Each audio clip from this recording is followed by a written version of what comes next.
Call the honourable member for Capricornia. Thank you, Deputy Speaker. When I saw the question for today's MPI from the member for Perth, I was staggered. Let's remind the House of Labor's misleading statement that the government is failing to properly invest in Australian jobs and well-planned infrastructure. What a load of hypocrisy. Where do I start, Deputy Speaker? I know. Let's start with Adani mining, the Carmichael mine. Queensland's biggest coal mining project in my electorate of Capricornia.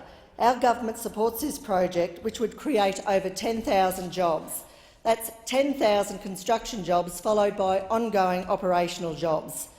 As for infrastructure, the Adani project would build the most important coal rail project in modern Queensland and upgrade export and shipping infrastructure at Abbott Point.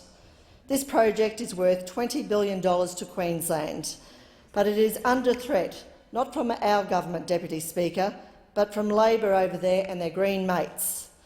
Deputy Speaker, you might be forgiven for thinking that Labor and the Greens are the same party. There is no point of difference when it comes to destroying jobs in Central Queensland. They are both guilty. The Greens and Labor have thrown a hand grenade at the Adani project. They are trying to stop progress on a $20 billion job-creating infrastructure.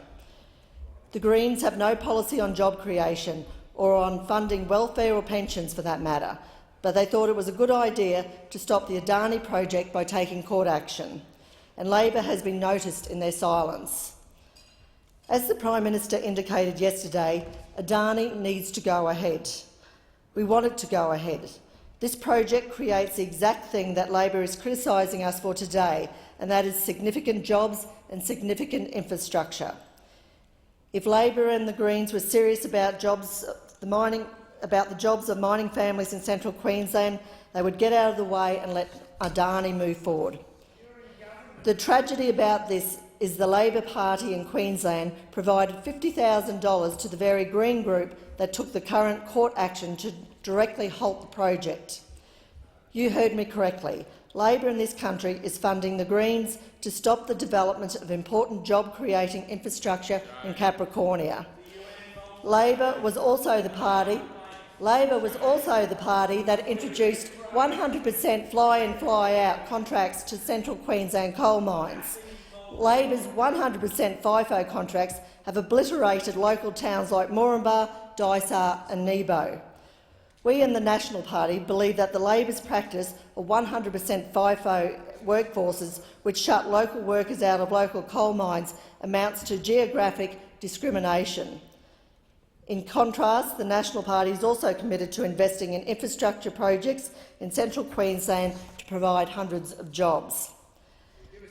This investment in job-creating infrastructure includes $428 million for the Mackay Ring Road, which will create 600 jobs, $166.1 million for Peak Downs Highway safety works, 295 jobs, $136 million for the Yeppen floodplain upgrade, 200 jobs, $12.5 million for the Kincora roundabout, 78 jobs, $86 million for the Bruce Highway pavement widening in the Flynn and Capricornia electorates, 46 jobs, $8.8 million for the Bruce Highway Serena Northern Access upgrade, 32 jobs, $105.4 million for the Bruce Highway black spots northwards of Serena, 30 jobs, $110 million for the Bruce Highway overtaking lanes in the Flynn and Capricornia electorates, 24 jobs, $9.6 million for Bruce Highway pavement widening in areas from St Lawrence to Bowen, 18 jobs, $320 million for the Bruce Highway safety pack, 5 new jobs,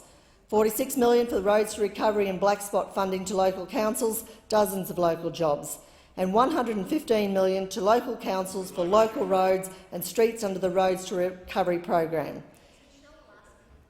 Deputy Speaker, this is clear evidence that our government is not failing to invest in Australian jobs and well-planned infrastructure.